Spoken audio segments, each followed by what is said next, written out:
Je m'appelle Sylvain. Je viens vous rencontrer dans le contexte d'un projet auquel je participe qui s'intitule Espace partagé.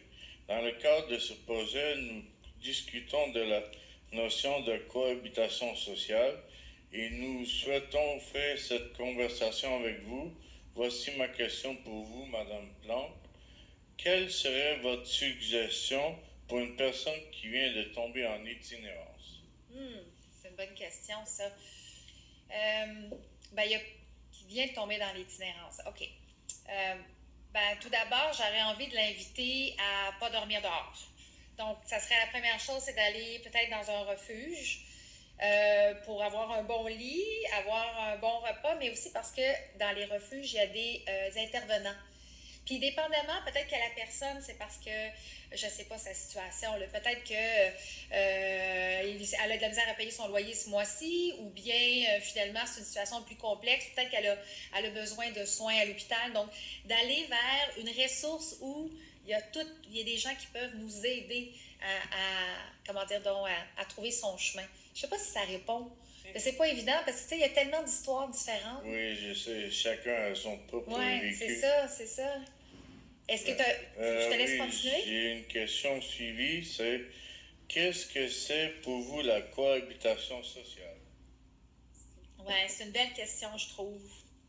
Parce que tout le monde va dire que c'est bon la cohabitation sociale. Tu sais, tout le monde est pour ça, là.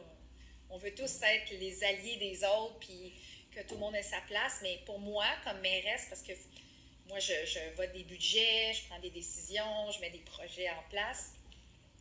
Ça veut dire réfléchir à comment on partage l'espace public. Tu sais, l'espace public, la rue, les parcs, ici, le conseil municipal, comment on le partage dépendamment de qui on est. Puis, une chose que je trouvais pas facile dans Ville-Marie, ici dans le quartier, c'est que il y a une grosse presse, il y a beaucoup plus de personnes en situation d'itinérance que de personnes vulnérables, mais il n'y avait pas nécessairement plus de services. Puis souvent, soit des commerçants ou même des citoyens disaient, ben là, il y a quelqu'un qui dort en face de chez nous, là, qu'est-ce que je fais? Fait qu'avant, on appelait la police. Mais c'est pas toujours la police qu'il faut dans ce temps-là, tu sais.